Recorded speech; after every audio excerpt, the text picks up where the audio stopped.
Il-Vanġelu l-aktar qari importanti waqt il-liturġija tal-kelma.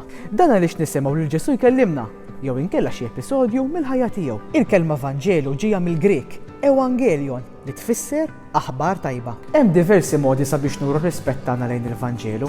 Qabel xejn aħna nqumu bil-wifqa sabiex nisimgħuh jiġi moqri jew jitkanta mill-qassis jew id-djaknu. Jintużaw ukoll diversi oġġetti sagri bħalma huma l-akkolti u ċ-ċensier li b'dan tal-aħħar aħna ninċensaw il-Vanġelu.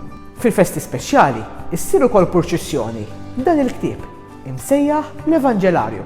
Iż-żbuħija ta' dan il-ktieb tkompli turina li maħabba u l-għożda għandu jkollna lejn il-kelma ta' Alla. Kemm tkun ħaġa sabiħa li wara li nkunu smajna l-kelma tal waqt il-quddiesa nerġgħu nfittxuha u nirriflettu ftit fuqha. U bil-ħaq tinsewx li wara l-saċerdot iħabbar il-Vanġelu aħna nagħmlu ġest partikolari. Dawn huma salib fuq moħħna, fuq fomna u fuq il-qalb tagħna. Dan biex niftakru li l-kelma tal-Alla għandha tkun dejjem f'moħħna, inxandruha f'fomna u nżommuha fil-qalb tagħna.